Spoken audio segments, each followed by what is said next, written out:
नमस्कार, हमारे खास कार्यक्रम ब्रेकिंग बुलेटिन में स्वागत है आपका। मैं आपके साथ कमल कौशिक का। ये शुरुआत करते हैं ब्रेकिंग बुलेटिन की और सबसे पहले बात करते हैं रामलला की। राम मंदिर पर धर्म ध्वजा की स्थापना आखिरकार हो ही चुकी है। राम मंदिर पर धर्म ध्वज अब लहरा रहा है। प्रधानमंत्री नरेंद्र मोदी, आरएसएस प्रमुख मोहन भागवत भी इस दौरान मौजूद रहे, जिन्होंने ध्वज आरोहण किया। मंत्रोच्चार के बीच ध्वजारोहण हुआ है, अनुष्ठान हुआ है। अभिजीत मुहूर्त था जिसमें ध्वजारोहण किया गया है। तस्वीरें आपके सामने हैं, बहुत खास तस्वीरें हैं ये, ऐसी तस्वीर जिन्हें सदियों तक याद किया जाएगा। प्रधानमंत्री नरेंद्र मोदी अपनी जिंदगी भर इन तस्वीरों को नहीं भूलने वाले हैं। अपनी आंखों से जो भी देख रहे थे वो खुद अभिभूत थे इस पूरी भावना से। किस तरीके से मंत्रोच्चार हो रहा था, साधु संत गणमान्य लोग, और किस तरह से प्रधानमंत्री देख रहे थे इस धर्म ध्वज की तरफ। कितना संघर्ष किया है, 500 सालों का संघर्ष रहा है, कितने बलिदान दिए गए हैं, कितने लोगों ने जान गंवाई है। राम भक्त आज बहुत खुश होंगे।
तो धर्म ध्वज लहरा रहा है और कुछ अहम जानकारी। केसरिया रंग का यह धर्म ध्वज है।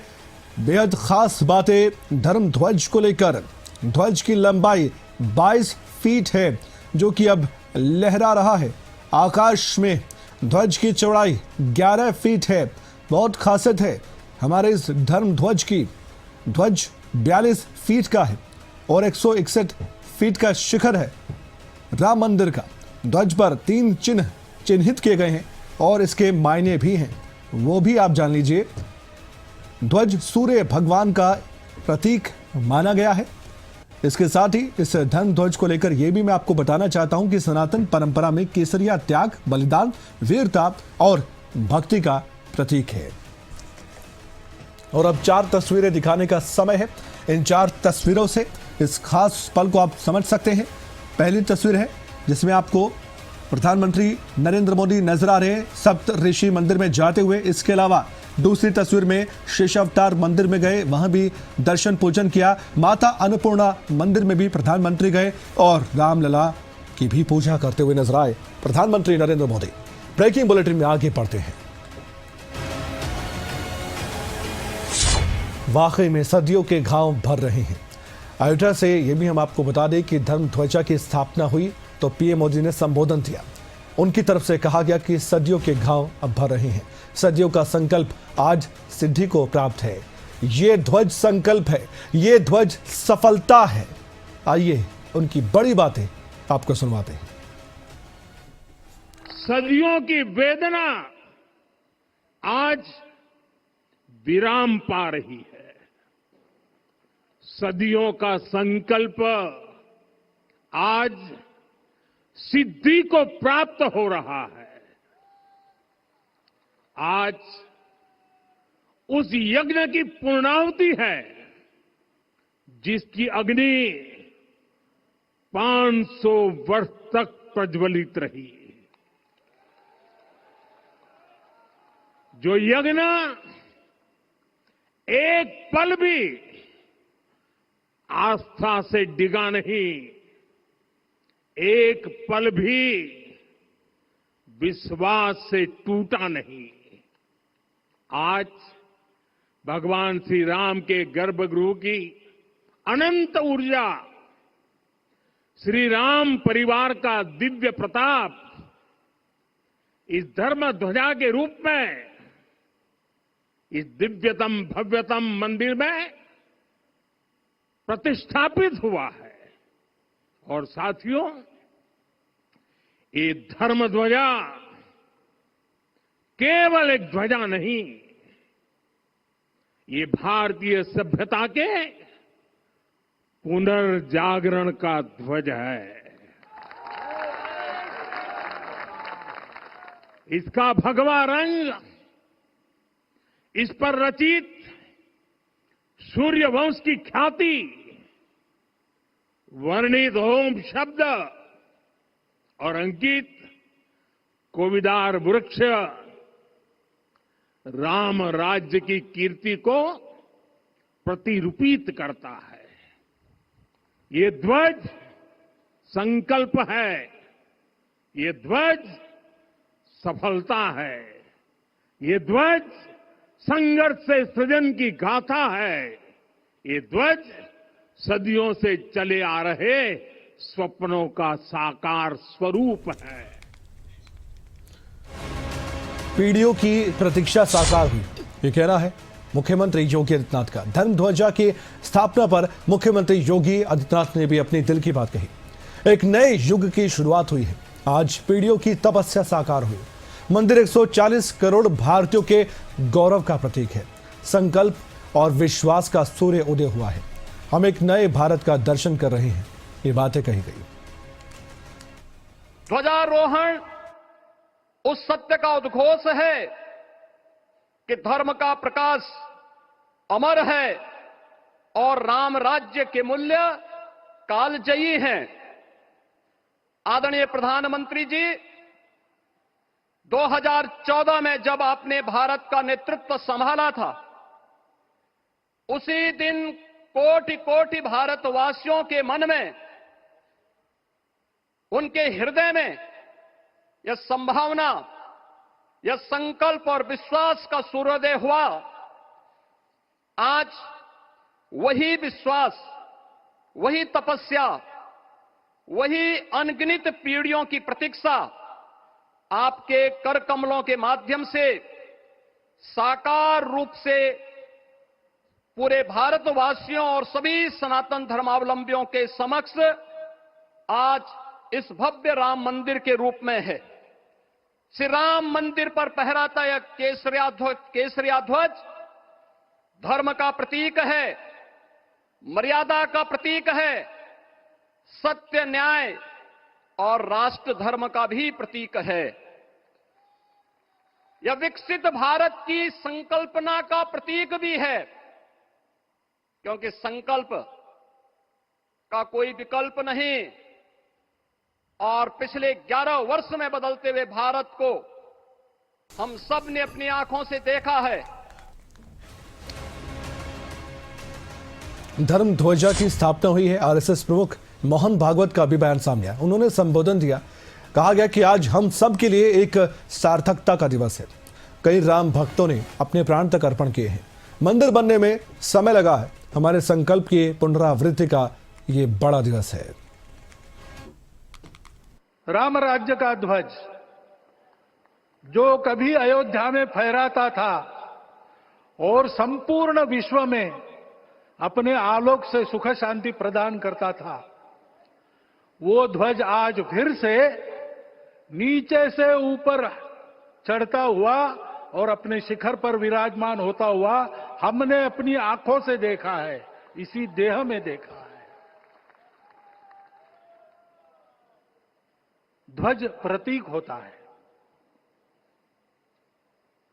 इतना ऊंचा ध्वज चढ़ाना कितना समय लगा आप जानते हैं। मंदिर बनने में भी समय लगा। 500 साल छोड़े तो भी 30 साल तो लगे ही। उस मंदिर के रूप में हमने कुछ तत्वों को ऊपर पहुंचाया है।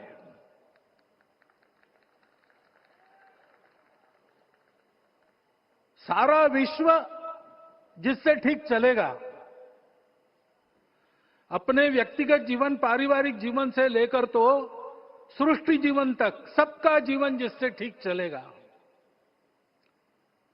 वो धर्म, उस धर्म का प्रतीक भगवा रंग, वह इस ध्वज का रंग है। ये धर्म ध्वज है। साथ ही प्रधानमंत्री अब कुरुक्षेत्र भी पहुंच जाएंगे। प्रधानमंत्री नरेंद्र मोदी का कुरुक्षेत्र का दौरा है। श्री गुरु तेग बहादुर जी के शहीदी दिवस पर बड़ा कार्यक्रम रखा गया है। राज्य स्तरीय कार्यक्रम में हिस्सा लेंगे पीएम और एक विशेष सिक्का स्मारक डाक टिकट भी जारी करेंगे। इसके अलावा महाभारत कालीन अनुभव केंद्र और ज्योतिसर का भी दौरा करेंगे। महाभारत थीम बेस्ड भव्य प्रोजेक्ट का उद्घाटन उनकी तरफ से किया जाएगा। करीब 2 एकड़ में बना है अनुभव केंद्र और इसकी खासियत बहुत बड़ी है। 206 करोड़ रुपए की लागत से तैयार किया गया है अनुभव केंद्र, जिसमें 8 अलग अलग पार्ट बनाए गए हैं।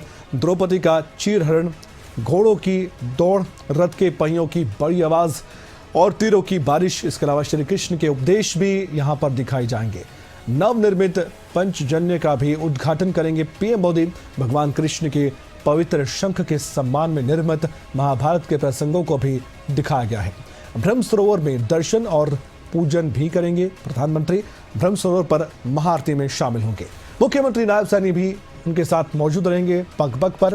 कैबिनेट मंत्री भी यहां पर आपको नजर आएंगे। हरियाणा के सांसद आएंगे और हरियाणा के विधायक भी आपको इस खास कार्यक्रम में शामिल होते हुए दिखाई देंगे। लेकिन साथ ही अलर्ट पर है हरियाणा पुलिस। कुरुक्षेत्र दौरे पर प्रधानमंत्री, तो तैयारी कैसी है? पीएम के दौरे को लेकर हाई अलर्ट पर है हरियाणा पुलिस। कुरुक्षेत्र में सुरक्षा के पुख्ता इंतजाम है। कुरुक्षेत्र में 14 आईपीएस अधिकारी इस समय अपनी सेवाएं दे रहे हैं और 54 डीएसपी भी तैनात हैं। 5000 से ज्यादा पुलिसकर्मियों की तैनाती कुरुक्षेत्र में ही है। डीजीपी ओपी सिंह ने भी तैयारियों का खुद जायजा लिया। वो अधिकारियों से मिले। डीजीपी ने कार्यक्रम स्थलों के निरीक्षण को लेकर भी जानकारी दी। अधिकारियों की बैठक ली और उनको भी इंस्ट्रक्शंस दिए। डीजीपी ओपी सिंह ने सख्त संदेश दिया है कि लापरवाही बर्दाश्त नहीं होगी। डीजीपी ओपी सिंह की तरफ से यह बात कही गई। धर्मकर्म की बात करते हैं। बद्रीनाथ धाम के कपाट आज बंद होने जा रहे हैं। आज दोपहर 2:56 पर कपाट बंद हो जाएंगे। शीतकाल के लिए कपाट बंद रहेंगे। बद्रीनाथ के कपाट विधि विधान पूजन के साथ बंद होने जा रहे हैं। बद्रीनाथ धाम 10 क्विंटल फूलों से सजाया गया। तस्वीरें आपके सामने हैं, मनमोहक नजारा है। 10,000 से ज्यादा लोगों के पहुंचने की उम्मीद है और अब लोग यहां पर नजर आ रहे हैं। श्रद्धालु अपनी आस्था का परिचय दे रहे हैं।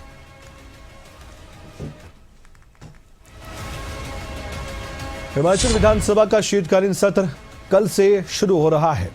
पूरी तैयारी कर ली गई है और इस बार शिमला नहीं, धर्मशाला के तपोवन में शीतकालीन सत्र है। 26 नवंबर से 5 दिसंबर तक शीतकालीन सत्र चलेगा। कई बड़े मुद्दे उठते हुए नजर आएंगे। बीजेपी और कांग्रेस यानी कि सत्ता पक्ष और विपक्ष आमने सामने होंगे। शाम को धर्मशाला पहुंच जाएंगे मुख्यमंत्री सुखविंदर सिंह सुक्खू। धर्मशाला में सर्वदलीय बैठक भी बुलाई गई है। सभी सर्वदलीय बैठक में शामिल होंगे विधायक। शीतकालीन सत्र को लेकर बैठक काफी महत्वपूर्ण है क्योंकि सही तरीके से और बिना किसी दिक्कत परेशानी के इस सेशन को चलाने की जरूर अपील करेंगे स्पीकर। तपोवन में कांग्रेस विधायक दल की मीटिंग भी होगी। कैसे और किस तरह से सत्र में रणनीति बनानी है क्योंकि विपक्ष घेरने की पूरी तैयारी में होगा। मिनी सचिवालय के कैबिनेट हॉल में मीटिंग बुलाई गई है। आरोपियों का जुलूस कैसे निकलता है ये आपको हम बताने जा रहे हैं। रोहतक से खबर थी। हॉरर किलिंग के जो आरोपी थे, जो वारदात को अंजाम देकर फरार थे, फिर उनको पकड़ा गया, उनका जुलूस निकाला गया। बताया गया है कि वारदात करने के बाद क्या हाल होगा आपका, लोगों के बीच ले जाकर उनको बताया गया। बीच बाजार में पुलिस ने इनका जुलूस निकाला। पुलिस स्टेशन के पास ही सड़क पर घुमाया गया। लोग देखते रहे, पूछते रहे कि ये कौन है और फिर जानकारी मिली कि ये वही तो लोग हैं जो हॉरर किलिंग में शामिल थे। चारों आरोपियों के पैरों पर प्लास्टर बंधा दिखा। बदमाशों से डरने की जरूरत नहीं, ये रोहतक पुलिस का कहना है। दरअसल कहानी गांव में सपना नाम की एक महिला की हत्या की गई थी। प्रेम विवाह से आहत था सपना का परिवार। उसके भाई पर भी गंभीर आरोप लगे थे। हम यही संदेश देना चाहते हैं कि आमजन को अपराधियों से डरने की आवश्यकता नहीं है। पुलिस उनके साथ है। जो भी अपराध करेगा उनकी सख्त से सख्त कार्रवाई करेंगे। ये कहानी मर्डर केस में थे। इनका पुलिस के मुठभेड़ हुई थी, इसमें ये घायल हुए थे। यही संदेश देना चाहते हैं जो युवा वर्ग प्रभावित होकर दूसरे अन्य अपराधियों से इस अपराध में जा रहे हैं वो बचें। इनका असर यही होगा, जो गलत काम करेगा उनको ये असर होगा। इनका ये संदेश दे रहे हैं हम उनको उस अपराध में जाने से बचें। इससे कई परिवार प्रभावित होते हैं। और स्कूल में बच्चे को कैसे सजा दी गई है आइए बताते हैं। छत्तीसगढ़ के सूरजपुर में टीचर की तालिबानी सजा देखी। होमवर्क नहीं किया बच्चे ने तो बच्चे को बहुत बुरी तरह से सजा दी गई। बच्चे को रस्सी से बांधा गया, पेड़ से लटका दिया गया। और आप सोचिए इस टीचर की मानसिकता क्या होगी। सूरजपुर के प्राइवेट स्कूल का यह मामला है। मामले को लेकर शिक्षा विभाग ने संज्ञान भी लिया और टीचर को सस्पेंड करने के ऑर्डर जारी किए। लेकिन सवाल है कि सस्पेंड करने से क्या होगा। एक सख्त संदेश देना चाहिए। बच्चे बहुत मासूम होते हैं। अगर ये पढ़ते नहीं है, होमवर्क नहीं करते हैं तो काउंसलिंग कीजिए। और तरीके भी हैं, बच्चों को समझाइए, बताइए, लेकिन उनको पीटना। सोचिए मानसिक तौर पर ये बच्चा कितना परेशान उस समय भी हुआ होगा और बाद में भी कितना असर उसके मेंटल हेल्थ पर पड़ा होगा। ये वो टीचर क्या समझ नहीं पा रहा है? क्या उतनी उसकी सोच नहीं है? क्या इतना उसमें दिमाग नहीं है जो कि बच्चों को पढ़ाने वाला टीचर है? ऐसे टीचर को टीचर कहना भी गलत है जो ऐसे काम करते हैं। जारी कर ही दिया हूं कि उनको तत्काल प्रभाव से भी हटा दिया जाए। और बता रही हैं उनके मतलब अभी पूर्ण रूप से मेरे से भी परिचय नहीं हो पाया है, बात नहीं हो पाया है। तो बताने के अनुसार यह है कि वो जस्ट उनको डराने के लिए, चूंकि कोई भी काम यदि बच्चा सीखेगा तो बच्चे को आज के डेट में चाहे माँ बाप हो या फैमिली हो या हम कहें स्कूल हो, बिना डरे आजकल के बच्चे सीखने वाले नहीं हैं। तो ये एक डराने का प्रोसेस था जिसके माध्यम से बच्चे बाद में सीख सकें।